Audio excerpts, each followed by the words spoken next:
श्री कृष्ण कहते हैं, अधर्म की रक्षा करने वाला कभी धर्म के क्षण में अकेला नहीं होता, वह अपने ही कर्मों के सामने हार जाता है।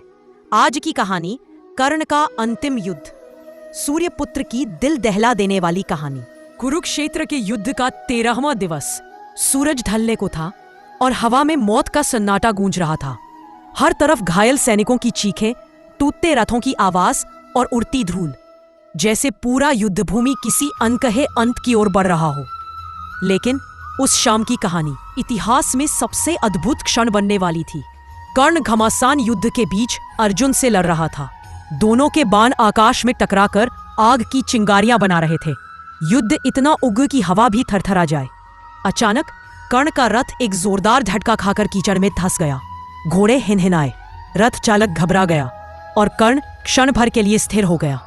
अर्जुन ने अवसर देखा, गांडीव तन गया, पर तभी कर्ण ने हाथ ऊपर उठाया और अर्जुन को रोका। अर्जुन, मैं धरती में धंसे इस रथ को निकाल लूं, फिर लड़ेंगे। योद्धा का धर्म है गिरते पर वार नहीं करना। अर्जुन एक पल को हिल गया, पर इससे पहले कि वह कुछ बोले, कृष्ण मुस्कुराए, पर मुस्कान में आग थी। कृष्ण ने तीखी आवाज में कहा, कर्ण, जब द्रौपदी रो रही थी तब क्या तुमने धर्म की बात की थी? जब अभिमन्यु अकेला था तब क्या तुमने नियम याद रखे थे? कर्ण का चेहरा गिर पड़ा। उन्होंने आंखें झुका ली। कृष्ण आगे बोले, धर्म वही याद आता है जिसे निभाने की हिम्मत हो। युद्ध उसी का है जो समय आने पर निर्णय ले सके। अर्जुन का हृदय धड़का उठा। वह दुविधा में था, पर कृष्ण का स्वर आदेश जैसा था। उधर कर्ण आसमान की ओर देख रहा था।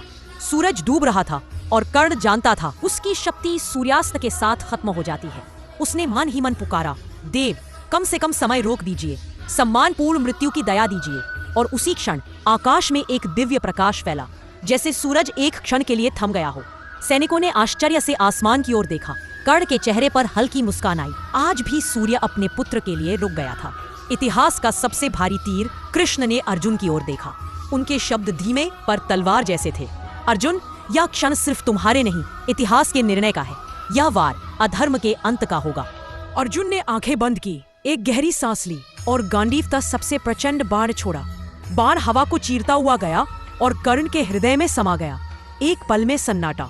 कर्ण का शरीर धीरे धीरे धरती पर गिरा, लेकिन उसका चेहरा शांत था, जैसे वह जानता हो कि उसकी हार एक योद्धा की नहीं, एक जन्म के पापों की थी।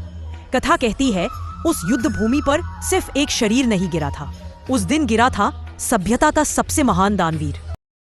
अगर आपको हमारी स्टोरी वीडियो अच्छी लगी हो तो हमारे वीडियो को लाइक करें, चैनल को सब्सक्राइब करें और अपने फ्रेंड्स के साथ भी शेयर कीजिए।